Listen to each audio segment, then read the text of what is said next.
Welcome back to The Phoenix Within. So, this is our story where you can become the hero or the heroine by simply using your imagination to be part of the tale. So, in the 5 chapters so far, we've been following Morgan, our protagonist, who you can create to be whoever you want Morgan to be. They could be black, white, Asian, Arabic, male, female, non binary, straight, trans, gays, tall, short, thin, fat, whatever you need. Hair color, eye color, their sense of dress, anything you like. And if you haven't had the chance to join us so far, I am telling the story in the first person with minimal description so that everyone listening or reading when it turns into the blog can fill in the details and make the story more relevant for you. So, Morgan was going through a bit of a rut at the start of our story. Life just felt difficult. But then Morgan learned a few new things, from a webinar and some books from the library. Morgan got a second job and shifted their view of the world, and life was really good for a couple of weeks. Then the company Morgan worked for announced they were no more, and all the stress of paying the rent, putting food on the table, being able to buy things all came back. Life should be so much more than just the usual born, school, good grades, get a job, get married, have a family, work until you retire with some weekends and maybe 4 weeks off a year if you're lucky. Retire and hopefully have enough to pay for your funeral and some nice bits for the grandkids. So in chapter 5, Morgan decided to take action rather than wallowing in self-pity and worry. They got a new job as a cleaner at the university. Morgan doesn't want to be a cleaner, but needs must until something else comes along, and the coffee shop wages aren't enough on their own. And in today's chapter, Morgan gets something they asked for. So let's find out what happens next. So chapter 6, think, feel, act. So things plod along and go quite quiet for the rest of that week. I clean every morning, do the late shifts at the coffee shop, and work all day Sunday as well. The older gentleman came in at 10:30 on the dot, as usual on Sunday, and as it was quiet, I sat with him for a while. He asked me what I thought of the book he'd given me, Think and Grow Rich. I am enjoying being honest and the results it's getting me, so I say that it's a little hard to understand and get my head around sometimes. He laughs and tells me to just keep reading, and once finished, to read it again and again and again. I mentioned a few of the other books I've read and also the seminar I saw advertised at the university. He told me he's going to that seminar. I smile and tell him that I've asked to be working that day so that hopefully He cuts me off abruptly. You will be there. Don't hope to be there. Confirm it and say it. I will be there, helping with the drinks and the cleaning around the session. I'm looking forward to it. It feels weird to say it when it isn't confirmed yet, and the old gentleman smiles and takes my hand. Life is an illusion, just like the book says. And it might be this that you're struggling with, because it's a concept that is completely the opposite to everything we get taught in our lives. We create the world we live in. It is our thoughts, our feelings, our actions and beliefs that shape the way we see the world and interact with it. We can change the things around us simply by changing the way we look at them. He was right. That is completely the opposite to everything that makes sense to me now. How can looking at something differently make it change? But then I think of my old job. I had shifted my thinking in the last 2 weeks of that job when I was also working at the coffee shop, and the job did seem different, actually. Better in some way. I say this to him. He nods, smiles, and agrees. The perfect example. A job you hated actually became bearable and possibly even more enjoyable because you simply switched how you thought about it. And this situation you're in at the moment will also feel much easier to deal with if you simply focus on the outcome you want rather than what's going on around you. Again, that will feel really weird, almost like lying to yourself, but it's no different to when you were a child at play, imagining all the land you were exploring, or saving the teddy bear's life on the operating table, or building the castle for you to live in the tree in the garden.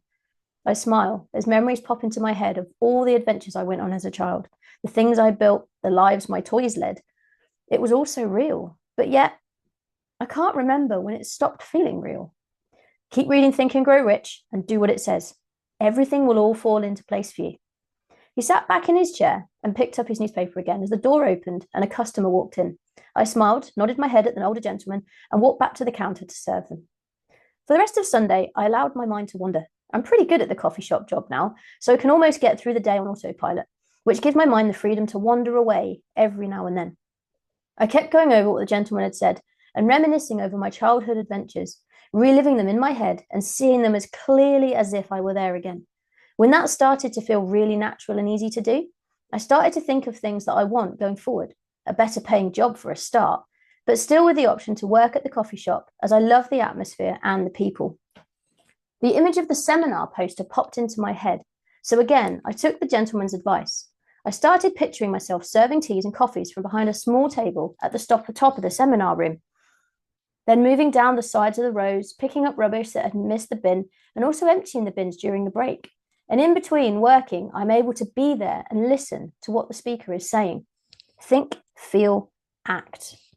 The image of that little stick person comes into my mind, and I start to think about what I was reading in Think and Grow Rich that morning. It's quiet at the coffee shop, so I finish wiping down a table and get the book out of my bag. Through the medium of the ether, and this is from Think and Grow Rich itself, in a fashion similar to that employed by the radio broadcasting principle, every human brain is capable of picking up vibrations of thought which are being released by other brains. In connection with the statement in the preceding paragraph, compare and consider the description of the creative imagination as outlined in the chapter on imagination. The creative imagination is the receiving set of the brain, which receives thoughts released by the brains of others. It is the agency of communication between one conscious or reasoning mind and the four sources from which one may receive thought stimuli. When stimulated or stepped up to a high rate of vibration, the mind becomes more receptive to the vibration of thought, which reaches it through the ether from outside sources. This stepping up process takes place through the positive emotions or the negative emotions. Through the emotions, the vibrations of thought may be increased. So when I'm happier, excited, angry, or frustrated, my brain creates more thoughts and can pick up the thoughts of others. I guess that makes sense when you think about it. The protesting crowd that's peaceful until a few individuals decide to add anger into the mix, and before you know it, everyone is angry. Or when someone enters a room really happily and you instantly feel happier. Those are more emotions than thoughts, though. What about when two friends are chatting together? Both are really happy and all of a sudden are finishing each other's sentences and thinking the same thing as the other. Maybe this book does make more sense than I thought. I continue to read a bit more. On the other hand, when the brain is vibrating at a rapid rate, it not only attracts thoughts and ideas released by other brains through the medium of the ether, but it gives to one's own thoughts that feeling, which is essential before those thoughts will be picked up and acted upon by one's subconscious mind. Thus, you will see that the broadcasting principle is the factor through which you mix feeling or emotion with your thoughts and pass them on to your subconscious mind. The subconscious mind is the sending station of the brain, through which vibrations of thoughts are broadcast. The creative imagination is the receiving set, through which the vibrations of thought are picked up from the ether. Along with the important factors of the subconscious mind and the faculty of the creative imagination, which constitute the sending and receiving sets of your mental broadcasting machinery, consider now the principle of autosuggestion, which is the medium by which you may put into operation your broadcasting station. Through the instructions described in the chapter on autosuggestion, you were definitely informed of the method by which desire may be transmuted into its monetary equivalent. I do remember reading that chapter. It's near the front of the book, but I can't remember what it said, so I flicked back to it. Autosuggestion is a term which applies to all suggestions and all self-administered stimuli which reach one's mind through the five senses. Stated in another way, autosuggestion is self-suggestion. It's the agency of communication between that part of the mind where conscious thought takes place and that which serves as the seat of action for the subconscious mind.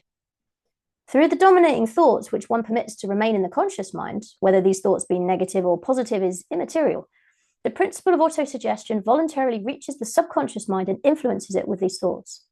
No thought, whether it be negative or positive, can enter the subconscious mind without the aid of the principle of autosuggestion, with the exception of thoughts picked up from the ether. Stated differently, all sense impressions which are perceived through the five senses are stopped by the conscious thinking mind and may be either passed on to the subconscious mind or rejected at will. The conscious faculty serves, therefore, as an outer guard to the approach of the subconscious. Nature has so built man that he has absolute control over the material which reaches his subconscious mind through his five senses, although this is not meant to be construed as a statement that man always exercises this control. In the great majority of cases, he does not exercise it, which explains why so many people go through life in poverty. Recall what has been said about the subconscious mind resembling a fertile garden spot in which weeds will grow in abundance if the seeds of more desirable crops are not sown therein. Autosuggestion is the agency of control through which an individual may voluntarily feed his subconscious mind on thoughts of a creative nature, or, by neglect, permit thoughts of a destructive nature to find their way into this rich garden of the mind. After speaking with the gentleman this morning and rereading this bit, it now makes more sense. We can choose what we think about something that we've seen, heard, smelt, touched, or tasted. Also explains why sometimes we don't hear or see something that someone else has, because our mind has filtered it out and rejected it as unimportant. I guess if everything we saw, heard, smelt, felt, or tasted went into our mind, it would be very overwhelming. Imagine not being able to filter out all the detail in a picture. We wouldn't even be able to see the picture, as we'd be too focused on the individual brushstrokes or pixels.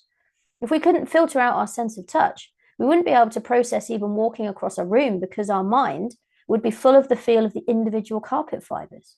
It would be sensory overload. It would be like that computer, Deep Thought, in Hitchhiker's Guide to the Galaxy, that took 7.5 million years to compute the answer to a question, 42. It would be impossible to process all the information we receive through our senses and still be able to function. But equally, we seem to be programmed somehow to focus only on the negatives in life, to focus on the problems we have rather than the solutions. A customer walks in and I put the book down, and for the rest of the shift, I continued to mull over what I had read and the thoughts it had spawned in my own mind. After closing the shop, I went home via the park. It was dusk. The shadows were long across the grass, but I simply wanted to stand in nature for a moment and marvel at their brilliance. I don't know why. I just felt the need to. The need didn't last too long, though, as the first drops of rain started to fall, and after enjoying a few on my upturned face, I decided to head home instead of getting soaking wet. For the rest of the evening, I continued to read Think and Grow Rich and focus on the images of me helping at the seminar before getting an early night ready for my cleaning shift tomorrow. Monday morning came with heavy black clouds and a persistent rain. I still haven't got round to deciding if I should buy myself some new boots or not, so I made sure I had a change of clothes and spare socks in my bag in case I got really wet while walking to the university. The rain didn't let off, and on arrival, I was soaked from head to toe. Even my jacket now seems to have given up on the being waterproof front. I quickly get changed and hang my wet clothes over a radiator in the changing room before heading to the office to put on my pinny and grab my feather duster and vacuum cleaner. During the shift, as I pass by the poster for the seminar, the manager comes up to me and asks if I'm still available Wednesday for the later shift. I stop in my tracks. Most definitely, I say, and they give me all the details on what I need to wear. Something a little smarter, more like a waiter or a waitress, with black shoes and nothing too bright. I say thank you and get back on with the cleaning as they walk away.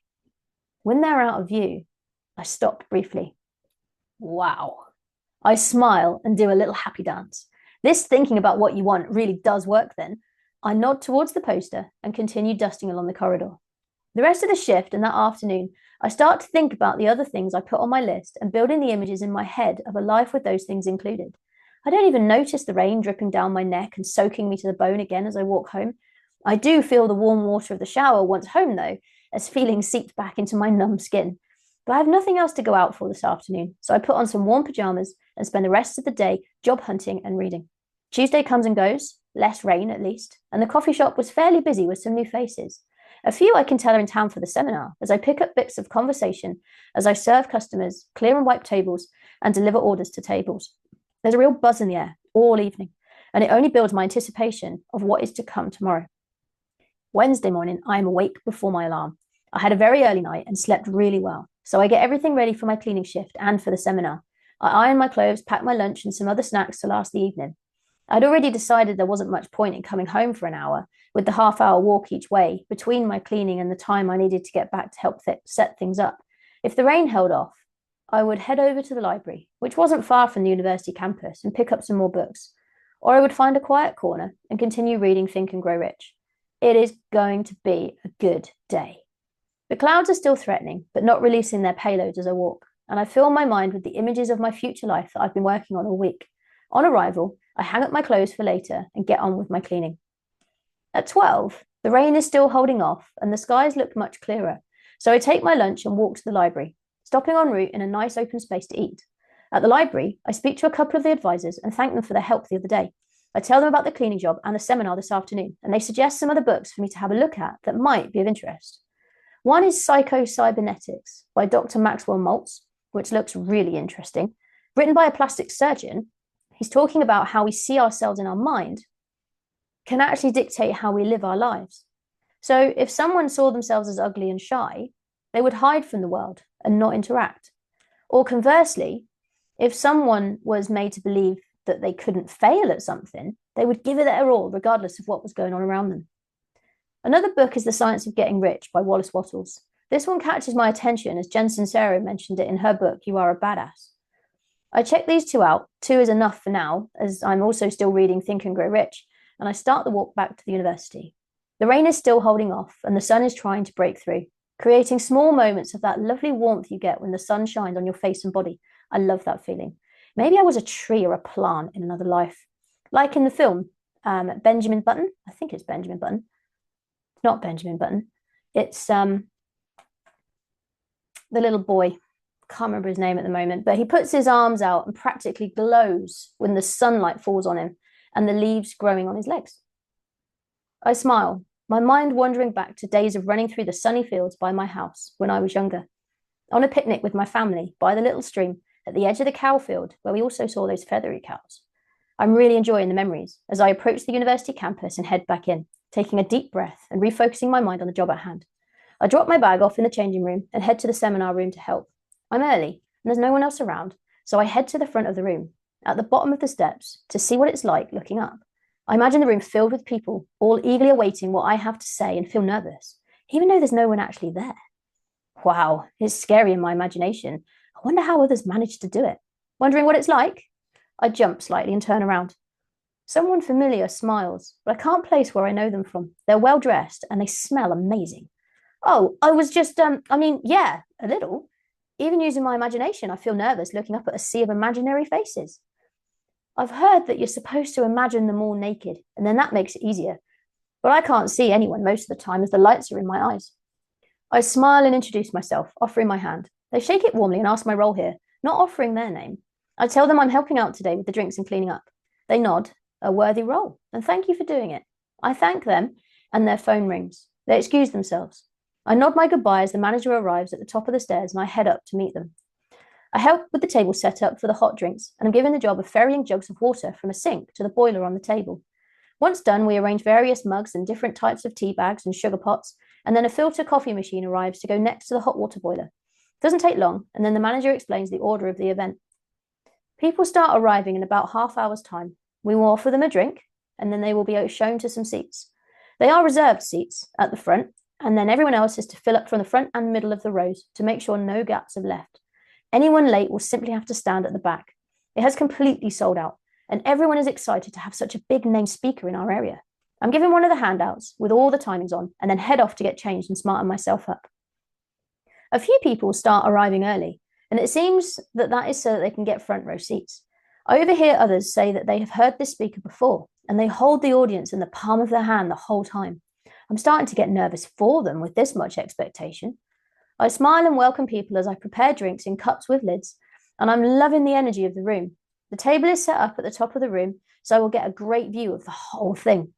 Obviously, I will be in and out a little, refilling the water boiler and coffee machine, but I'm not paying to be here. I'm actually being paid, so I don't mind at all. The room is filling up now, 15 minutes before the introductions start. They're doing a final check of the technology at the front, and there is the same picture as the poster displayed on the screen. So music starts to play, and people take their seats. There's a low rumble of conversation and a hum of expectation across the room, and then the lights dim across the seats and the spotlights come on. Somebody comes onto the stage, welcomes everyone and thanks them for coming, and then starts to build the interest in the main speaker, giving their list of accolades and a bit of their story before handing the floor over to them. It was the same person I spoke to before we began setting up.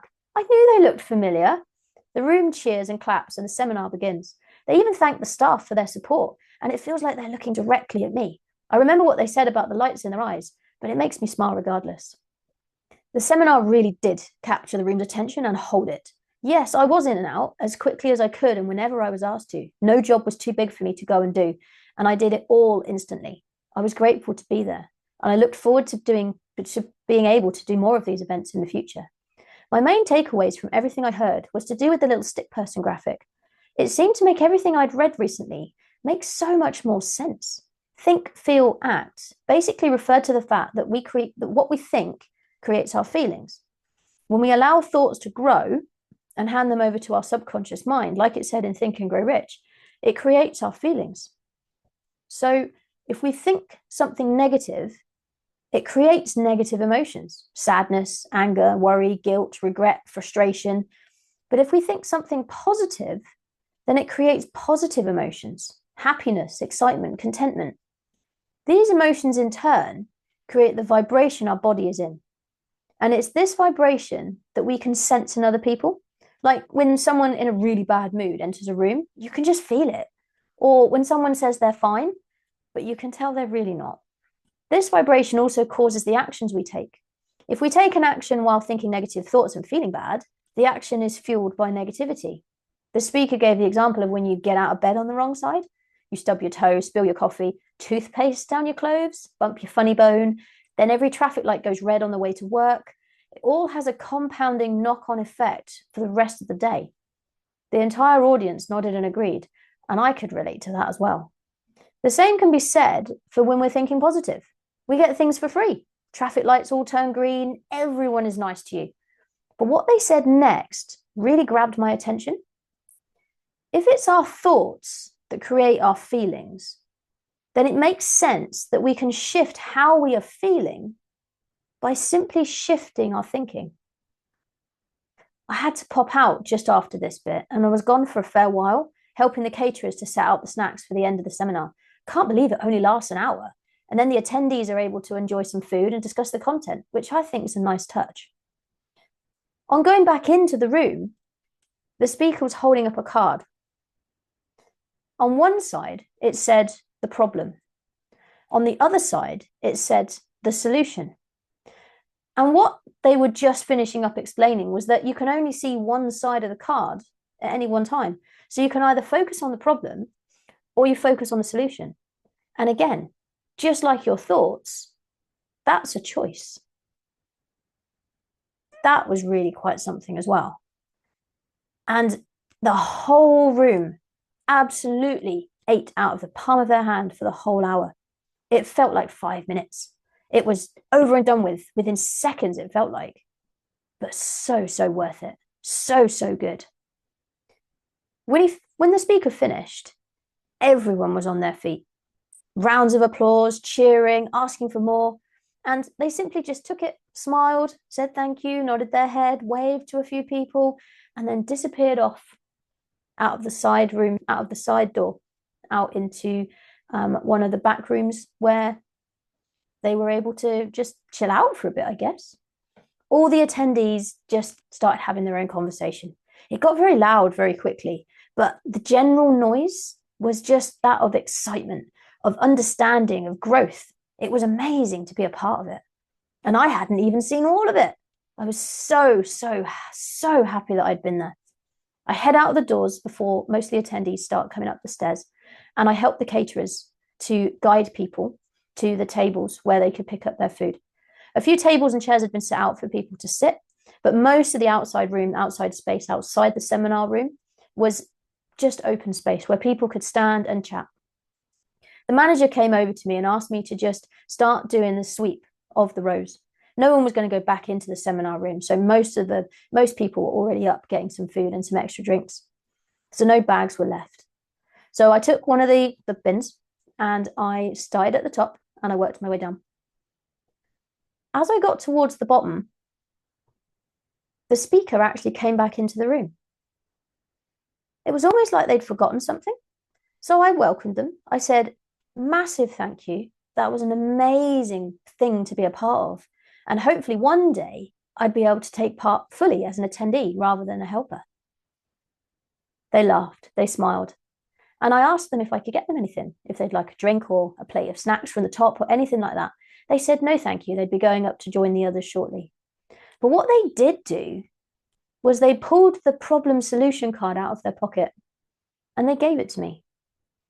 And they said, what did you think of this? I said, it was mind-blowing. It made so much sense that you can only focus on one thing at a time. They nodded. And they said that when they'd seen me standing at the bottom at the very start of the seminar, before it had even begun, they could tell there was something in my energy that was different to most people. I smiled. They said, had I ever done anything like this before? Have I ever been to any seminar? Was I reading anything? What was it that I did? So I gave them a brief history.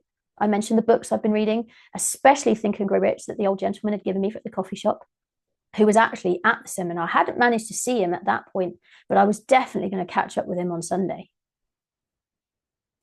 The speaker smiled and said to keep immersing myself in the material. And then they said, oh, just 1 minute. Went to their bag over by the lectern where they'd given the speech and pulled out a book, and they handed it to me. 2 books. I've never really been given anything. And now in the space of a month or so, I've been given 2 life-changing type books. The one the speaker gave me was called You Were Born Rich by an author called Bob Proctor. He explained that Bob Proctor was he was an American, did win in the Navy, was in dead-end jobs, fell upon Think and Grow Rich, which is what made him think of the book in his bag, and changed his whole life around, just simply by following the information in Think and Grow Rich. I was astounded. Somebody 60 years ago had been given that book in much the same way as I had, and had completely switched their life around to become one of the top personal development consultants in the world. Considered by some to be the grandfather of the personal development world we know today. I thanked the speaker massively, and again offered, could I do anything for them? And all they said was to simply just keep being me, to never give up, and just keep heading for the things that I wanted. And everything made so much more sense now. With just that little graphic, those 2 little circles with all the lines, the little stick person, and the think, feel, and act. My mind was blown. The speaker bid me goodnight and went up the stairs to join the rest of the attendees while I finished cleaning. My mind buzzing with everything I'd learned. It was amazing. And that night was the best night's sleep I've had in a long, long time. I was out for the count. And because I'd worked late on the Wednesday, and by late, I didn't get home until nearly 11, and they even provided a taxi, so I didn't have to walk home in the dark, which was awesome because it was still raining. Even though it looked like it was going to clean up, it didn't. It kept raining. So I got home and I got into bed around 11 p.m. I never go to bed that late, but I was so energized. I didn't even think I was going to be able to sleep. But I did. And it was the most amazing night's sleep ever. And like I said, I wasn't expected in the next day because I'd worked the night before. And it was even at an overtime rate. So maybe with my time off tomorrow, maybe I will go and sort out those wellies and possibly a new coat, because this one is just not going to cut it. And that's it for chapter 6. Hope you enjoyed. Apologies for those of you on Facebook who have only had half the story, well, 3/4 of the story this evening. And apologies to YouTube completely because it's still spinning. But technology is what technology is, isn't it? Not a lot we can do with it. Can't always live with it. Definitely can't live without it. But Zoom has recorded it. And I will post it up as soon as it's finished crunching. Could be tomorrow.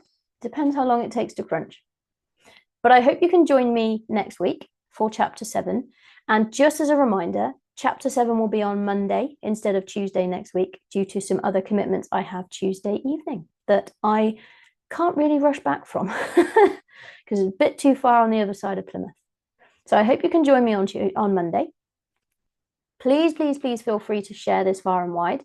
And again, if you have any comments or any ideas where you want to see this story go next, feel free to share them. As I said, this is being written as we speak, literally. So have a lovely evening. Have a great weekend when it starts. And I will speak to you again soon. Ta-ta, bye.